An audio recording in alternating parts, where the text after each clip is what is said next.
My name is Janice, and I'm 32 years old. I work as a financial analyst at a mid-sized company in our town. Not the most exciting job in the world, but it pays well, and I've been saving up to buy my own house for years now. Growing up, I always felt like I was competing for attention in my family. My dad, Richard, works, or I should say worked, at the mayor's office.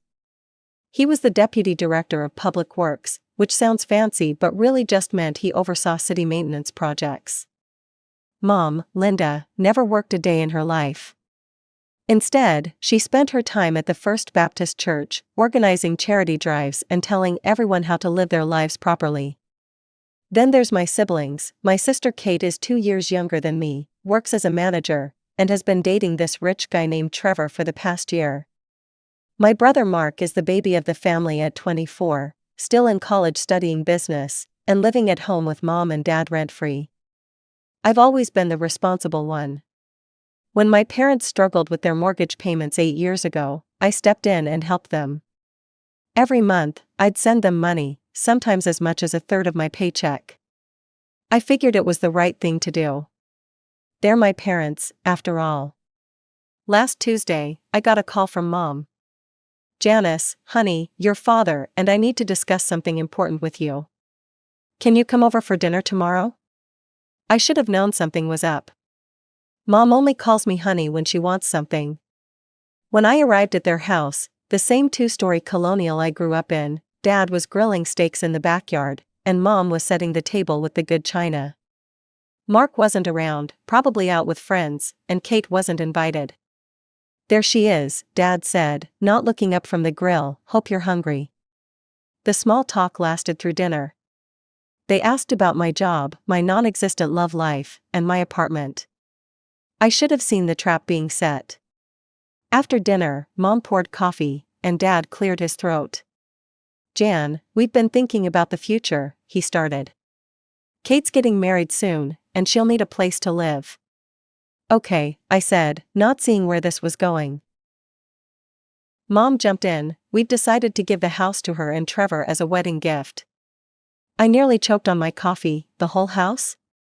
But what about you guys, and Mark?"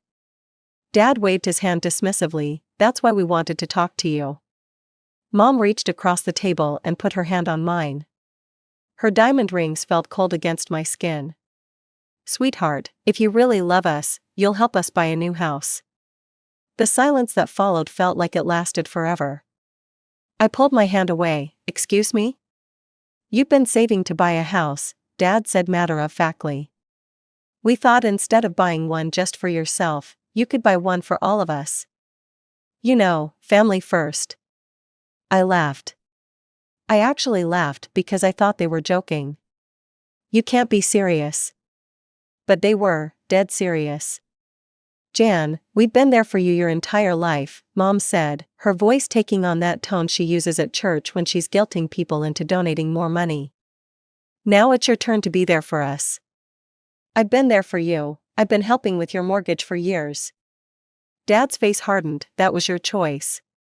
Nobody asked you to do that." I couldn't believe what I was hearing. "Nobody asked?" "Dad, you called me crying about possibly losing the house.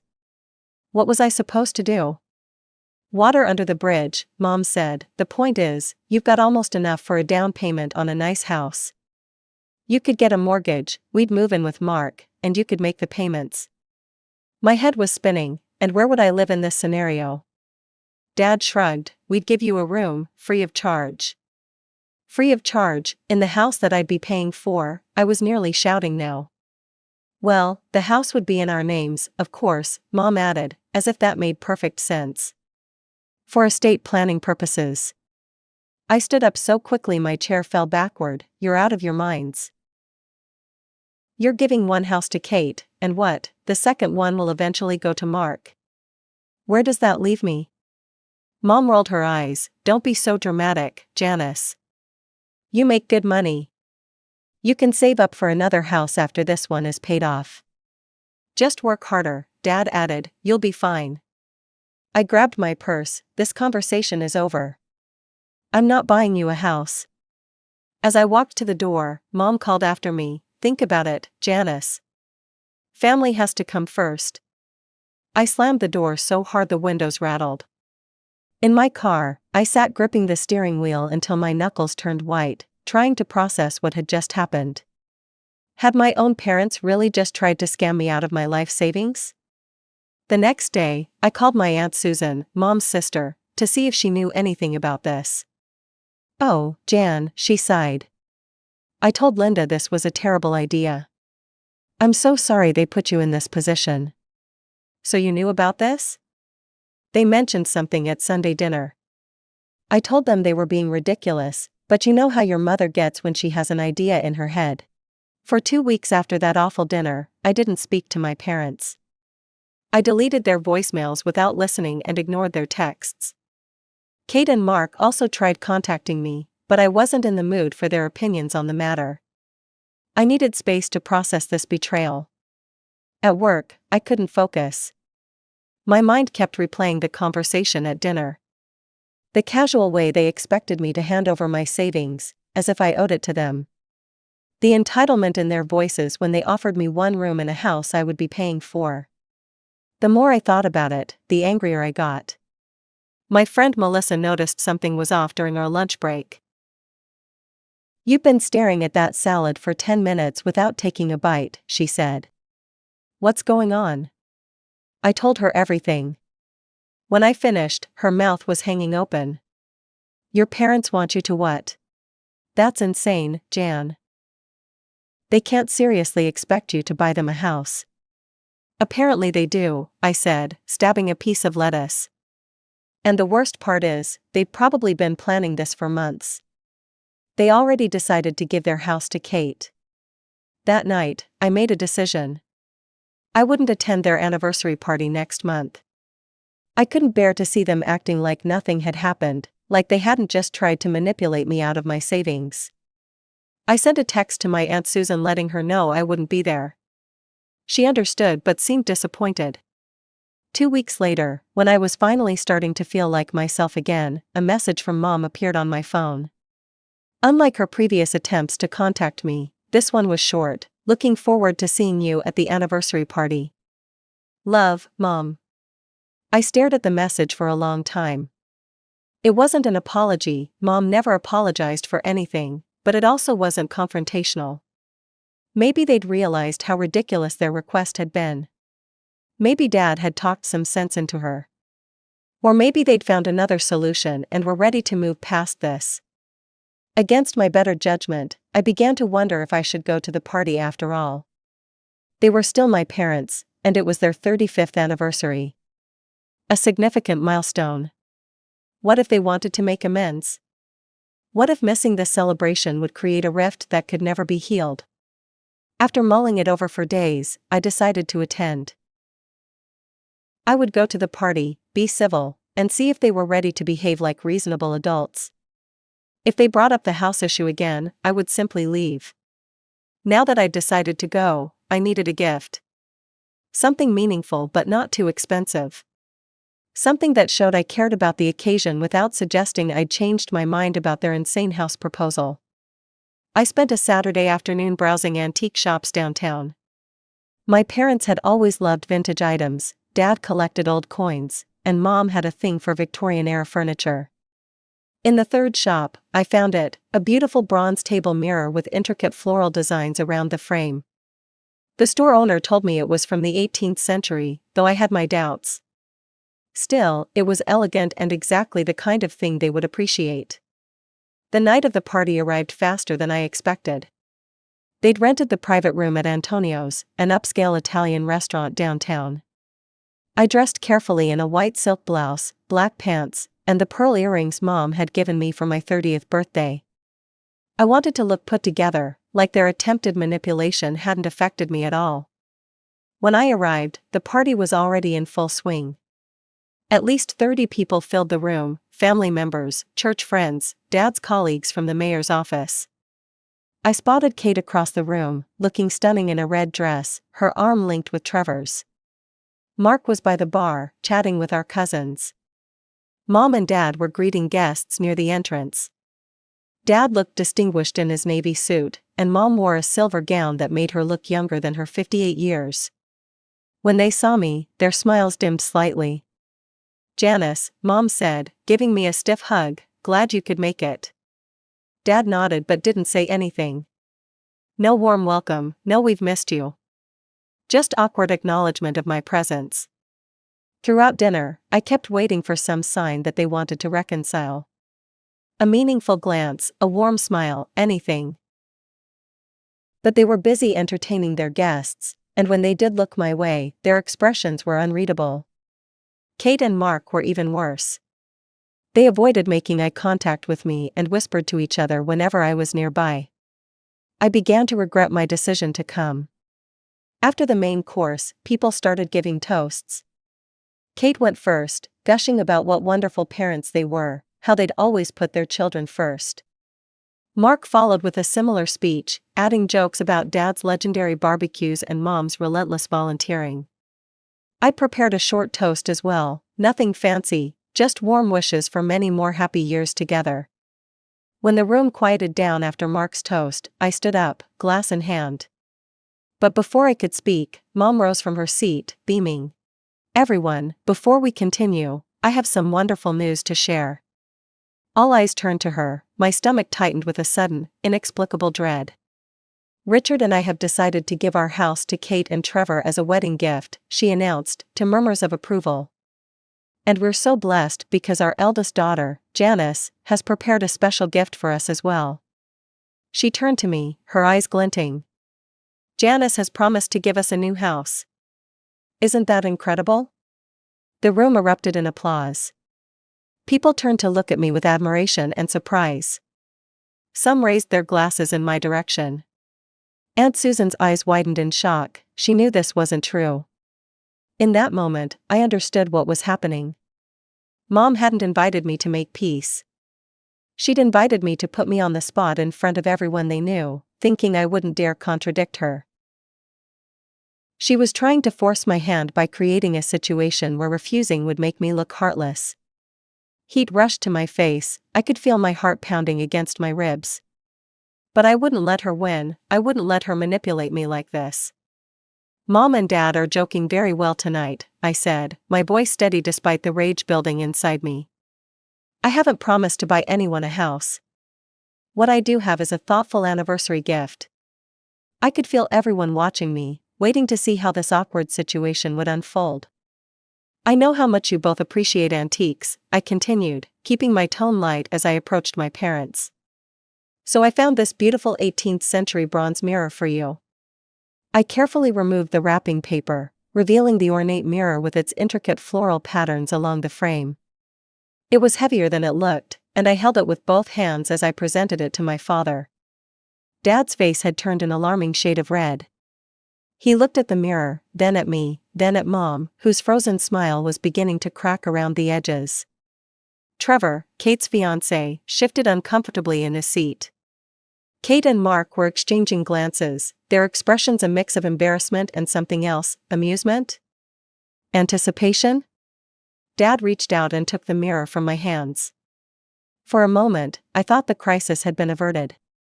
Then, without warning, he drew his arm back and hurled the mirror directly at me with shocking force. Time seemed to slow down. I saw the mirror spinning through the air. I tried to dodge, but it was too late. The mirror crashed to the floor at my feet, shattering into dozens of jagged pieces. One fragment ricocheted upward, slicing across my right cheek. The pain was immediate and sharp. I raised my hand to my face and felt warm wetness. When I looked at my palm, it was smeared with bright red blood. More blood dripped onto my white blouse, staining it with crimson splotches. The room fell into stunned silence. No one moved. No one spoke. My parents stood motionless, their faces expressionless as they watched me bleed.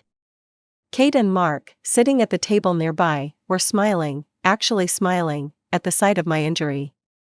Finally, the spell broke. My cousin David rushed to my side, pressing his handkerchief against my cheek. "Jesus Christ, Uncle Richard," he muttered, guiding me toward the bathroom, "what the hell?" Aunt Susan appeared with a handful of napkins. "Come on, honey, let's get you cleaned up." In the bathroom, I stood in shock as David gently wiped the blood from my face. The cut wasn't deep, but it had bled profusely, as facial wounds tend to do. "You're lucky," David said, examining the cut in the harsh fluorescent light. "It only nicked a small vessel in the skin. Nothing serious." He pulled a Band-Aid from his wallet. He was a doctor and always carried first aid supplies, and applied it to my cheek. I stared at my reflection in the bathroom mirror. Blood had soaked through my blouse in several places, leaving it looking like something from a horror movie. My face was pale with shock, making the Band-Aid stand out starkly against my skin. David put his hand on my shoulder. "You should press charges." That was assault, plain and simple. I shook my head. They were still my parents, despite everything. "I just want to go home." "I don't blame you," Aunt Susan said, "but listen, David recorded some of that on his phone. The toast, your mom's announcement, all of it. We thought it was going to be a nice moment, but, well, you might want that video, for proof." I nodded numbly. "Yes, please send it to me." When we returned to the dining room, I kept my head high. Blood had dried on my blouse, so I buttoned my jacket over it, gathered my purse, and walked out without looking at my parents or siblings. Not one of them called after me, not one of them asked if I was okay. The drive home was a blur. I kept touching the Band-Aid on my face, still not quite believing what had happened. My own father had thrown a heavy object at me with enough force to cause injury. He'd done it in front of dozens of witnesses. And my mother and siblings had stood by, unmoved by my blood. It was time to face the truth. My family didn't love me. They saw me as nothing more than a resource to be exploited, a walking ATM. And when I refused to comply with their demands, they responded with violence. At home, I took a long, hot shower, letting the water wash away the dried blood and the emotions of the evening. As the adrenaline wore off, I felt a strange sense of clarity. This was a turning point. Whatever relationship I'd had with my family was over now. There was no coming back from this. The next morning, David sent me the video as promised. It was worse than I remembered. My father's face contorted with rage as he threw the mirror. The audible gasps from the guests. The blood running down my face while my family stood by impassively. Without overthinking it, I posted the video to my Facebook page with a simple caption: "That's what happens when parents don't like your gift, because they wanted to get a house from you." Within hours, the video had been shared hundreds of times.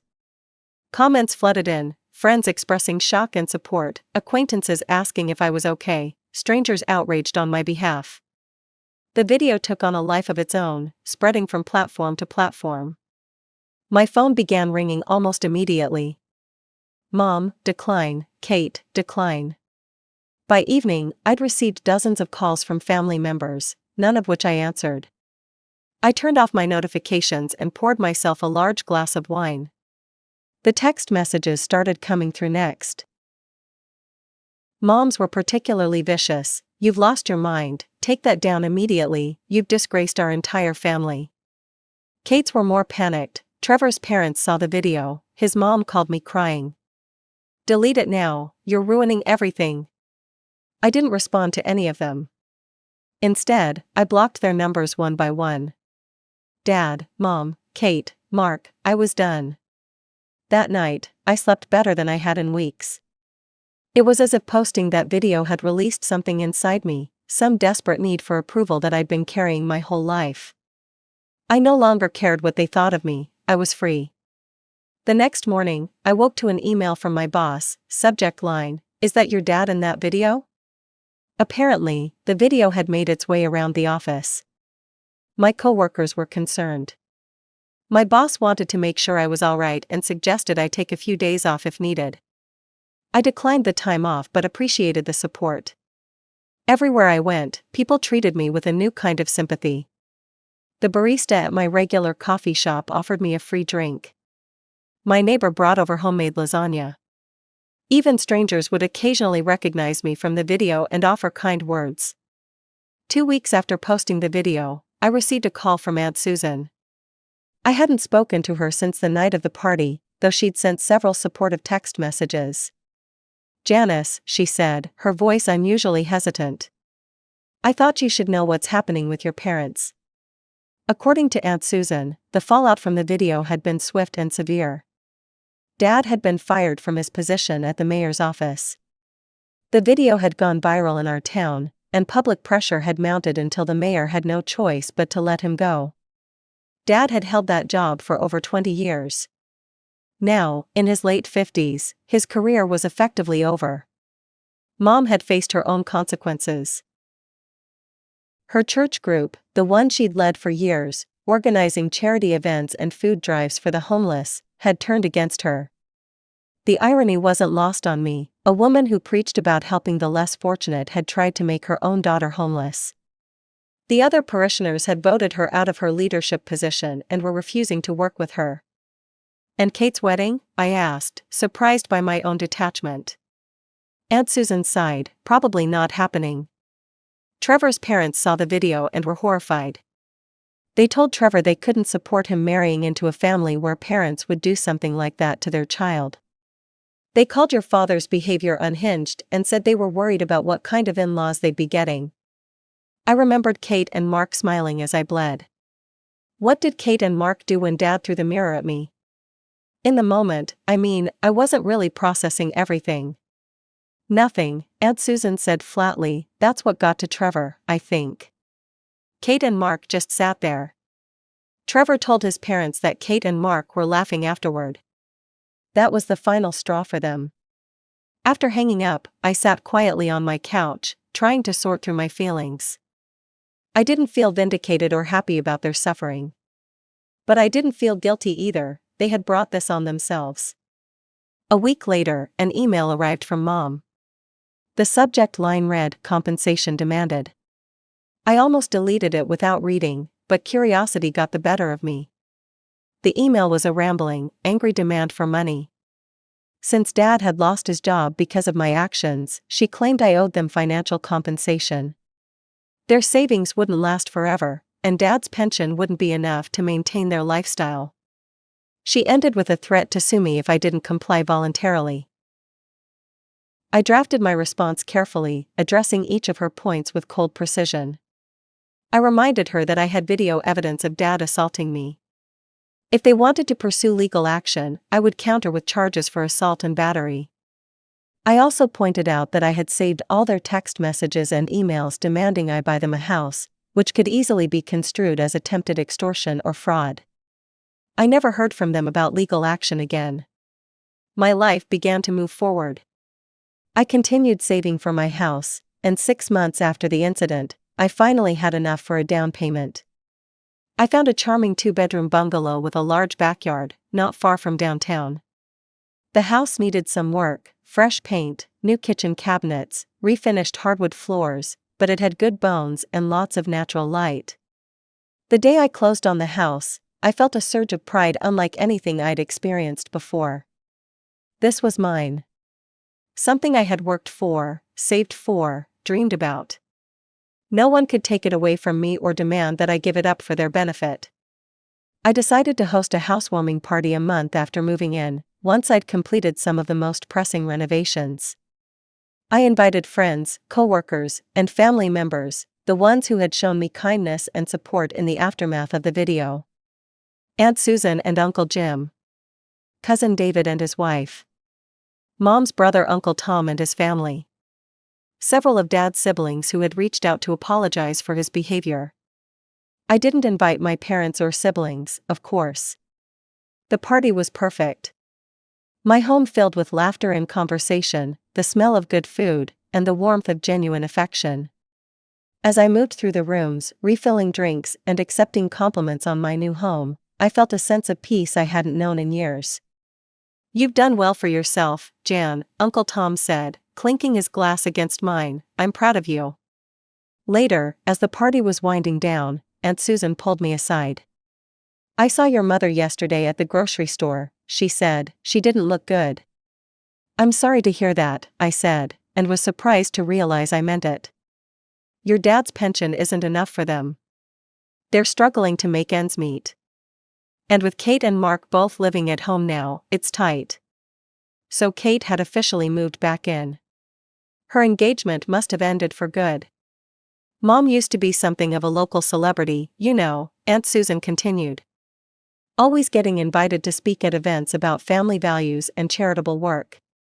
Now people cross the street to avoid her. The neighbors don't even say hello anymore. I nodded, taking in this information without comment. Kate finally broke up with Trevor for good, Aunt Susan added. They changed their relationship statuses online. She moved out of his place and back in with your parents. So now it's all four of them in that house. Your dad, Mom, Kate, and Mark. There was something fitting about that arrangement. The four of them, bound together by their shared values, or lack thereof. Meanwhile, I had built something new for myself. Something honest and real. As I closed the door behind the last guest and surveyed my quiet, empty house, I felt no regret about the family I'd lost. They had made their choices, and I had made mine. Now we were all living with the consequences. I ran my finger along the small scar on my cheek, a permanent reminder of that night, though it had faded considerably. Then I moved through my home, turning off lights and straightening cushions, savoring the peace of being exactly where I belonged.